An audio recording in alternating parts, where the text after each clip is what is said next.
देवलोक के जान वे उसे स्वर्गाधिपति इंद्र के पास ले गए।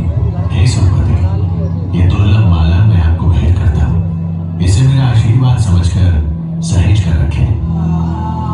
परंतु इंद्र महर्षि के आशीष का मान न कर सके और अहंकार के प्रमाद में उन्होंने को मारा, ऐरावत के मस्तक पर रख दी।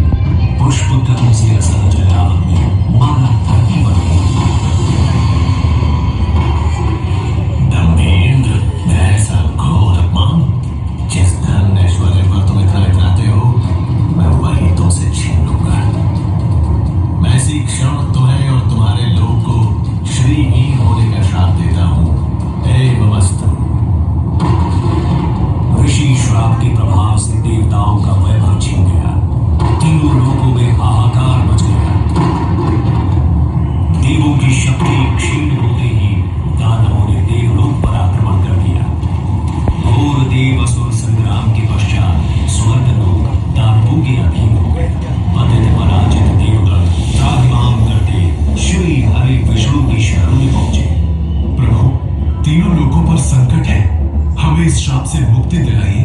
देवराज, इस संकट का समाधान सागर मंथन है, परंतु मंथन तभी सफल होगा जब देवता और दानव मिलकर प्रयास करेंगे।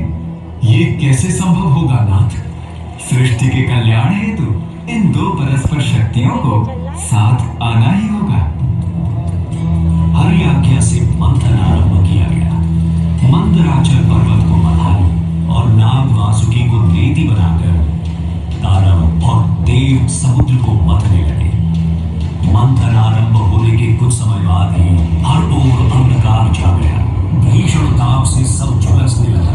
हे ईश्वर, ये कैसी विपदा है? ये हराहर विष था, जिसकी भयंकर गंध और ज्वाला से सब नष्ट होने लगा। और तब जीवों की करुण पुकार सुन पशुपति महादेव प्रकट हुए।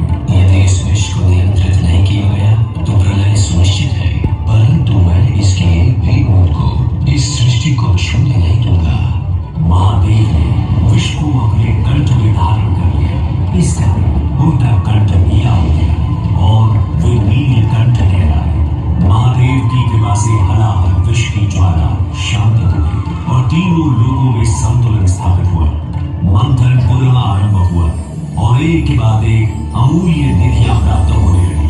अंततः अमृत घट लिए धर्मांतरी प्रकट हुए।